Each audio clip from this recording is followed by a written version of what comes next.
नमस्कार विद्यार्थियों, मैं कपिल पटेल अथर्व एकेडमी में आप सभी का बहुत बहुत स्वागत करता हूं।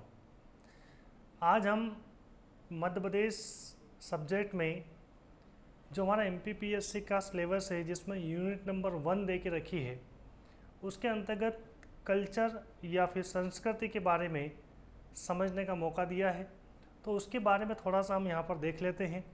उसमें एक चैप्टर है मध्य प्रदेश के लोकगीत और लोक गायन। जैसा कि हम इसको समझते हैं थोड़ा सा कि जो हमारा कल्चर और संस्कृति के अंग है, इसके कुछ टॉपिक दे के रखे हैं यहाँ पर। जैसे हमको इस पर पढ़ना होता है मध्य प्रदेश के लोक गायन, मध्य प्रदेश के लोक नृत्य, मध्य प्रदेश के लोक नाट्य, मध्य प्रदेश के लोक चित्रकला, पर्व, उत्सव आदि और बहुत सारे टॉपिक इसके अंतर्गत आ जाते हैं। इसमें से हम पहला वाला टॉपिक देखेंगे मध्य प्रदेश के लोकगीत, या जिन्हें हम कहते हैं मध्य प्रदेश के लोक गायन। तो जैसे कि लोकगीत और लोक गायन जो होते हैं, या हम कल्चर या संस्कृति की बात करें, तो मध्य प्रदेश के 4 मुख्य क्षेत्र हैं जो कल्चर और संस्कृति के तरीके से हमको देखना होते हैं। जैसे कि एक मालवा क्षेत्र है जिसका अपना कल्चर, अपनी संस्कृति, अपना रहन सहन, अपना खान पान सब कुछ अलग अलग है। जैसे इसके साउथ में देखें, दक्षिणी भाग में देखें तो निमाड़ क्षेत्र आ जाता है। मालवा और निमाड़ से हम पूर्व दिशा की ओर जब आगे बढ़ते हैं तो फिर एक कल्चर आता है यहाँ पर जिसको कहते हैं बुंदेलखंड क्षेत्र, और उससे आगे बढ़ते हैं पूर्वी क्षेत्र में तो यहाँ पर आता है बघेलखंड। यानी कि हमको यहाँ पर जब भी हम लोकगीत या लोक गायन या कल्चर या संस्कृति की बात करते हैं तो 4 अलग अलग क्षेत्र के बारे में देखना होता है। एक है मालवा, एक निमाड़, बुंदेलखंड और बघेलखंड। तो अब आज जो हम देखने जा रहे हैं वो है मालवा के लोकगीत और लोक गायन। जैसे हम बात करें यहाँ पर लोकगीत लोक गायन की, तो वो तो मालवा, बुंदेलखंड, निमाड़, बघेलखंड, ये बहुत सारे लोकगीत लोक गायन हैं। लेकिन केवल मैं आपको यहाँ पर मालवा के लोकगीत और लोक गायन को समझाने का प्रयास करूँगा और उसी प्रकार से हम आगे भी उनको समझेंगे। तो यहाँ पर जैसे कि हम बात करें लोकगीत या लोक गायनों की, तो ये यहाँ पर कल्चर और संस्कृति को बताने वाले लोकगीत या लोक गायन होते हैं। वो वाले लोकगीत लोक गायन जो हमें फिल्मी रूप में आजकल देखते हैं, वो लोकगीत और लोक गायन नहीं होते हैं। जैसे कई बार आपने देखा होगा, आपके यहाँ पर विवाह होता है, छोटा मोटा कोई त्यौहार होता है, उस समय पर मुख्य रूप से महिलाओं के द्वारा जो गीत गायन होता है वही हमारे लोकगीत होते हैं, वही हमारे कल्चर, हमारी संस्कृति को प्रदर्शित करते हैं, जो एक पीढ़ी से दूसरी पीढ़ी के अंतर्गत हस्तांतरित होते रहते हैं। तो अब यहाँ पर देखें मालवा के लोकगीत या लोक गायनों की, तो 4 बहुत प्रसिद्ध है मालवा क्षेत्र में लोकगीत या लोक गायन। जैसे एक है यहाँ पर भरतरी गायन, एक है संजा गीत, एक है बरसाती वार्ता और एक है हिड़ गायन। तो 4 जो है 4 बहुत ही इंपॉर्टेंट है। सबसे पहले तो एमपीपीएस से आपसे प्रश्न यहाँ पर यही पूछ लेता है कि जैसे उसे पूछ ले हिड़ क्या होता है। हिड़ क्या है? तो हिड़ एक लोकगीत है या लोक नृत्य है या लोक चित्रकला का नाम है या किसी जनजाति का नाम है, ऐसा ऑप्शन देकर आपसे पूछ सकता है। तो पहला प्रश्न आपको यही पता होना चाहिए कि ये चारों के चारों नाम जो है किसके, लोकगीत या लोक गायन के हैं। फिर आपसे पूछ सकता है जैसे भरतरी गायन किस क्षेत्र का लोकगीत है या लोक गायन है, तो मालवा का है, निमाड़ का है, बुंदेलखंड का है, बघेलखंड का है। तो इस प्रकार के यहाँ पर क्वेश्चंस इसमें आते हैं। तो हमको मालवा के लोकगीत देखना है। मालवा में 4 हमको देखना है, भरतरी गायन, संजा गीत, हिड़ गायन और बरसाती वार्ता। वैसे 90% चांस है कि प्रश्न बस यहीं से बन जाते हैं अगर आपको पता है कि मालवा के लोकगीत लोक गायन कौन से हैं तो। लेकिन अगर डीप में जाने का उसने प्रयास किया और कोई प्रश्न बनाने का प्रयास किया इन्हीं के ऊपर पर, तो फिर वो यहाँ पर पूछेगा कि यह लोकगीत कब गाए जाते हैं, कोई विशेष त्यौहार है क्या इनको गाने के लिए, या कभी भी गाया जा सकता है। इन लोकगीतों को गाने के लिए कोई विशेष समूह है क्या, या केवल महिलाएं गाती है, केवल पुरुष गाते हैं, या कोई विशेष प्रकार की जाति जो इसको गाती है क्या, या फिर यहाँ पर इसकी विषय वस्तु क्या है। विषय वस्तु मतलब इसमें गाते क्या है, किस तरह के लोकगीत होते हैं, उनकी विषय वस्तु क्या होती है, किससे संबंधित लोकगीत होते हैं, ये पूछ सकता है। अगर इसमें किसी विशेष प्रकार का वाद्य यंत्र का प्रयोग होता हो तो फिर ये पूछ सकता है कि कौन से लोकगीत में कौन सा वाद्य यंत्र बजाया जाता है। तो ये सब डीप वाले पॉइंट हैं। तो अब एक एक लोकगीत के बारे में हम यहाँ पर डीप में जाकर भी देखते हैं। जैसे सबसे पहले हमारे पास है भरतरी गायन। अब भरतरी गायन मालवा क्षेत्र का एक बहुत ही प्रसिद्ध लोकगीत है या लोक गायन है। मालवा क्षेत्र का एक बहुत ही प्रसिद्ध लोकगीत लोक गायन है। और ये जो भरतरी गायन है यह मालवा क्षेत्र में चिंकारा नामक वाद्य यंत्र पर गाया जाता है। जैसा कि यहाँ पर इसमें हम देख सकते हैं कि ये इस बुजुर्ग व्यक्ति के हाथ में एक वाद्य यंत्र है जो कि बजा रहे हैं। तो ये वाद्य यंत्र इसमें बजाया जाता है चिंकारा नामक वाद्य यंत्र। इसमें भी डीप में जा सकता है कि चिंकारा नामक वाद्य यंत्र किन किन चीज़ों से मिलकर बना होता है। तो यह नारियल की नट्टी, घोड़े के बाल और बांस, 3 चीज़ों से मिलकर बना होता है। एक मध्य प्रदेश की किसी एग्जाम में यहाँ से प्रश्न आ सकता है कि आ गया है कि चिंकारा नामक वाद्य यंत्र किन किन चीज़ों से मिलकर बना होता है। तीनों के नाम उसमें थे और तीनों को ही सही माना उपरोक्त सभी। तो नारियल की नट्टी, घोड़े के बाल और बांस से बना होता है। अब इसमें गाते क्या है भर्तरी गायन में, इसकी विषय वस्तु क्या है। तो इसकी विषय वस्तु यहाँ पर अगर ध्यान से देखें तो जैसे कि एक नाम है भर्तरी, राजा भर्तरी रहे, उज्जैन के राजा रहे भर्तरी। तो इन भर्तरी के द्वारा बहुत सारे पद लिखे गए हैं, उन पदों को गाया जाता है। मीरा के द्वारा जो पद लिखे गए उनको गाया जाता है। कबीर के द्वारा जो दोहे लिखे गए उनको गा सकते हैं, या गोपीचंद की कथा को इसमें गा सकते हैं, या गोरखवाणी गा सकते हैं। इन सभी के द्वारा जो पद लिखे गए, जो भजन लिखे गए उनको इसमें गाया जाता है। तो ये है इसकी विषय वस्तु।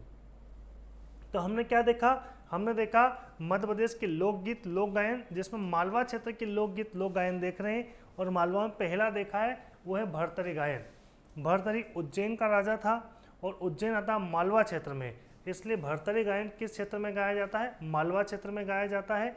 चिंकारा नामक वाद्य यंत्र पर गाया जाता है जो कि नारियल की नट्टी, घोड़े के बाल और बांस से बना होता है। इस गायन में गाते क्या है, तो जो भर्तरी या कबीर या मीरा आदि संतों के द्वारा जो पद लिखे गए, जो भजन लिखे गए, इन्हीं को इनमें गाया जाता है। तो ये हमारा भर्तरी गायन। प्रश्न क्या क्या बन सकते हैं, जैसे कि आपसे पूछेगा भर्तरी लोकगीत किस क्षेत्र में गाया जाता है, तो मालवा क्षेत्र में। भर्तरी गायन किस वाद्य यंत्र पर गाया जाता है, तो चिंकारा नामक वाद्य यंत्र पर गाया जाता है। चिंकारा वाद्य यंत्र किन किन चीज़ों से मिलकर बना होता है, तो नारियल की नट्टी, घोड़े के बाल और बांस। ये सब प्रश्न एग्जाम में बन सकते हैं। एक छोटा सा वीडियो है जिसके माध्यम से हम समझाते हैं आपको कि किस प्रकार से यह लोकगीत गाया जाता है। समझना है इसको, मैं स्टार्ट कर रहा हूँ।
चलिए, तो इस प्रकार से यह लोकगीत गाया जाता है।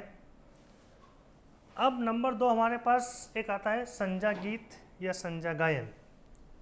यहाँ पर एक शब्द समझते हैं। सबसे पहले संजा गीत में से एक शब्द है हमारे पास संजा।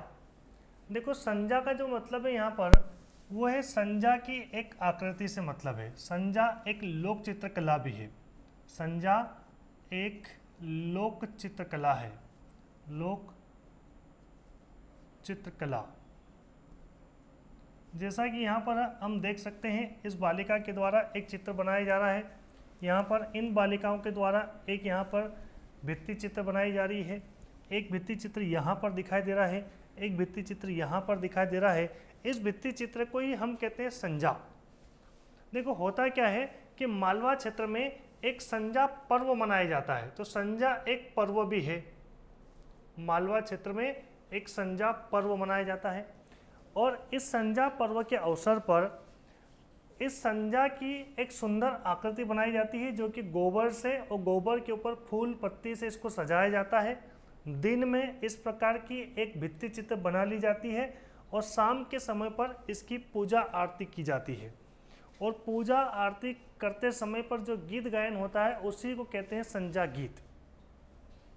तो यहाँ पर क्या कहा मैंने कि संजा, अब समझना जो संजा गीत है इसके बारे में कि जो संजा है यह संजा पर्व मालवा क्षेत्र में, कहाँ पर संजा पर्व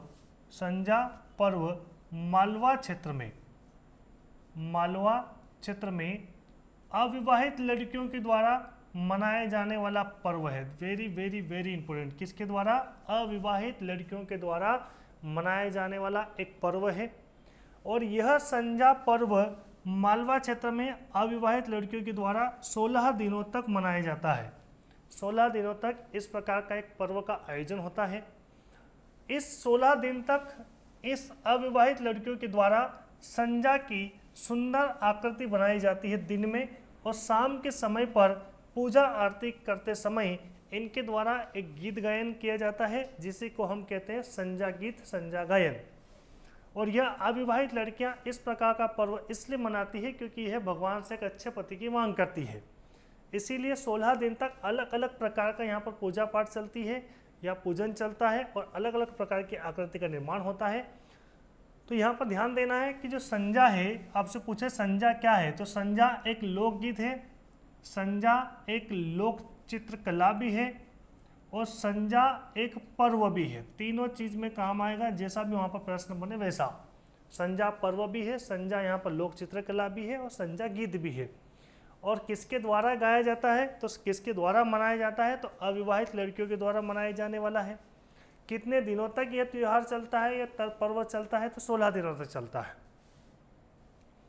अब इस संजा जो पर्व है इसके समय पर जो लोकगीत गाया जाता है इसके बारे में भी छोटी सी क्लिप में आपको सुनाई देता हूँ ताकि आपको थोड़ा स्पष्ट हो जाए। मालवी बोली में है, थोड़ा बहुत समझने का इसको प्रयास करना।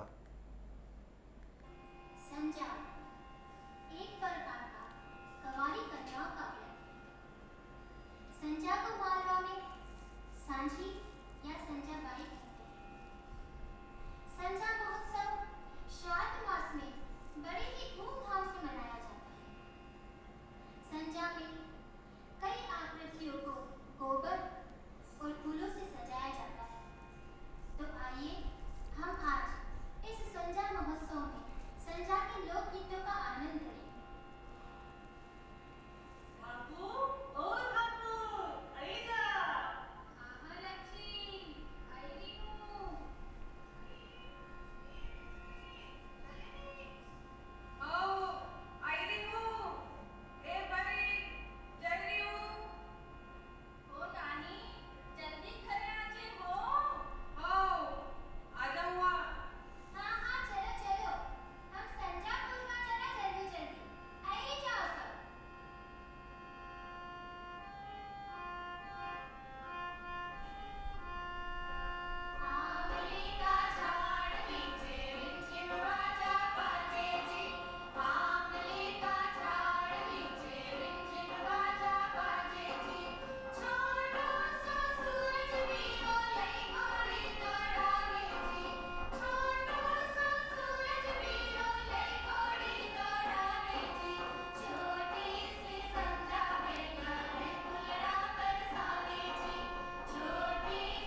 चलिए, तो इस प्रकार के बहुत सारे लोकगीत हैं जो कि इसमें गाए जाते हैं अलग अलग प्रकार से।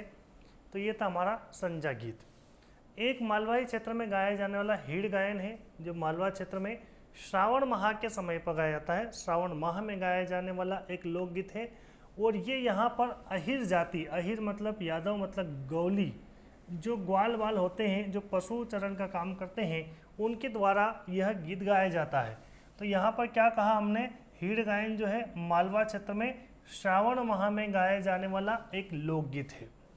और यहाँ पर कौन गाता है विशेष तौर पर, तो अहिर जाति के द्वारा गाए जाने वाला एक लोकगीत है। इस लोकगीत की विषय वस्तु क्या है, विषय वस्तु मतलब इसमें गाया क्या जाता है, कौन से लोकगीत होते हैं, तो इसमें समझना कृषि संस्कृति के लोकगीत होते हैं या फिर ग्यारस माता की कथा का वर्णन इसमें गाया जाता है। तो हमने क्या देखा यहाँ पर, हमने देखा कि जो हीड़ गायन है मालवा क्षेत्र में गाया जाने वाला एक लोकगीत है जो कि श्रावण माह में गाया जाता है और किसके द्वारा, अहिर जाति के द्वारा गाया जाता है। गाते क्या है, विषय वस्तु क्या है, तो कृषि संस्कृति के गीत इसमें होते हैं, कृषि से संबंधित इसमें गीत होते हैं या फिर ग्यारस माता की कथा का वर्णन होता है। तो ये यहाँ पर ध्यान रखने की बात है कि इसमें कौन गाता है, कब गाता है, क्या गाया जाता है, कहाँ पर गाया जाता है। इतने प्रकार के प्रश्न एग्जाम में बढ़ सकते हैं हीड़ गायन में। चौथा हमारे पास बरसाती वार्ता। अब नाम से इस पर बरसाती वार्ता मतलब बरसात के समय पर गाया जाने वाला एक लोकगीत है। तो बरसाती वार्ता जो है यह मालवा क्षेत्र में गाया जाने वाला एक ऋतु कथा गीत है। मतलब इसमें ऋतु से संबंधित कथाएं होती हैं और इन कथाओं को इसमें गीत के रूप में गाया जाता है। ऋतु, बरसात क्या है, एक ऋतु है। तो यहाँ पर क्या कहा हमने कि मालवा क्षेत्र में बरसाती वार्ता क्या है, एक ऋतु कथा गीत है। ऋतु से संबंधित कथाएं जो होती है उनको गीत के रूप में गाया जाता है। ऋतुओं के गीत होते हैं, जो जो ऋतु हमारे यहाँ पर इनसे संबंधित गीत होती हैं। इसमें ऋतु की कथाएं चलती है। 12 मासिक गीत गाए जाते हैं। 12 महीनों के जो गीत होते हैं वो इसमें, या अलग अलग त्यौहार, अलग अलग जो यहाँ पर हमारे पास जो ऋतुएं होती है इनके संबंध में जो गीत होते हैं वो यहाँ पर गाए जाते हैं। इसकी जो शैली होती है वो चंपू काव्य की तरह होती है। मतलब इसमें गद्य और पद्य का मिश्रण होता है और इन दोनों को यहाँ पर साथ में गाया जाता है चंपू काव्य की तरह। तो ये हमारा है बरसाती वार्ता लोकगीत। इसको बरसात के समय मुख्य रूप से गाया जाता है, इसीलिए इसको क्या कहा जाता है, बरसाती वार्ता लोकगीत के नाम से जानते हैं। बाकी बहुत ज़्यादा इसमें महत्वपूर्ण कुछ और है नहीं। तो हमने आज जो देखा वो क्या देखा है, मध्य प्रदेश के लोकगीत देखे। लोकगीत वैसे 4 क्षेत्र के हमको देखना होते हैं, एक है मालवा, एक है निमाड़, बुंदेलखंड और बघेलखंड। इसमें से केवल हमने किसके देखे हैं, वो है मालवा के लोकगीत देखे हैं, जिसमें हमने देखा है भरतरी गायन, फिर देखा संजा गीत, एक है हीड़ और एक है बरसाती वार्ता। तो यहाँ पर हमने ये देखा कि ये मालवा क्षेत्र के हैं, कब गाए जाते हैं, कोई विशेषता है क्या, कौन गाता है वो भी देखा है, कैसे गाया जाता है, इसमें क्या गाया जाता है, संपूर्ण बातें यहाँ पर देखने का प्रयास किया। और इसी प्रकार से बाकी क्षेत्र के भी हम लोकगीत पढ़ते हैं। क्लियर? तो आज मेरा टॉपिक यहीं तक है और यहीं पर समाप्त होता है। आप सभी का बहुत बहुत धन्यवाद। Thank you.